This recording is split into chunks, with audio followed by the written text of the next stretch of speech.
Hello, hello, good morning sa inyong lahat. So, nagpapasalamat ako sa aking mga subscribers na naka 14k na tayo. Maraming salamat sa inyo sa panatili nyo na panunood ng mga video ko. I hope na may mapupulot din kayo at sometimes may pagtatawaan din kayo sa aking mga ginagawa. Pero guys, that is the part of my reality life bilang isang may sakit. So bilang isang may sakit guys, lahat na lang na pamaraan gagawin natin upang na manatili tayo maging matibay sa pagharap ng agos ng buhay. So sa sakit ko na positibo tayo sa tinatawag na immune system.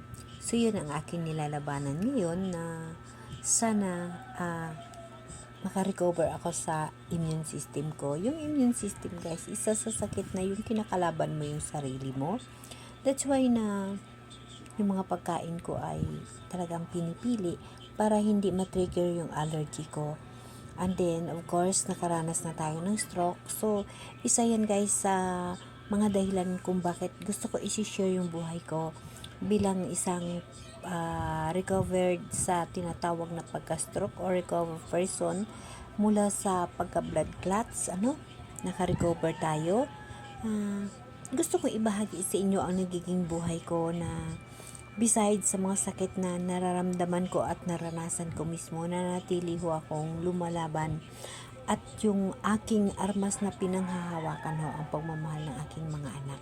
Maraming salamat sa mga anak ko dahil na hindi nila ako pinababayaan at sana naman habang ako'y nabubuhay, nandyan sila sa tabi ko. So guys, sa ngayong panahon, ang nilalabanan ko is yung aking immune system. Yung aking high blood is nakokontrol na dahil din sa mga pag-iingat ko sa pagkain. So yung immune system sa ngayon, yun ang kinakalaban ko. Yung allergy natin sa dugo. So at the same, nag-iingat ako sa pagkain. Hindi ako kumakain basta-basta ng mga pagkain na yung maalat, yung maraming lasa, dahil ho kinakalaban ng sarili ko kung ano man ang kinakain ko.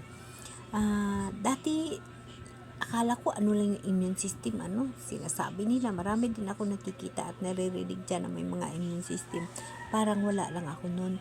Yun pala, ganun pala guys ang tao na may immune system.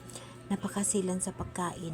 Kunting kimbot lang ng kakainin mo is magrarasis ka, magkaroon ka ng red patch sa katawan at ang bibigat ho ng katawan. Ganun ho guys. Kaya maraming salamat sa inyo guys. Subaybayan nyo ang aking buhay.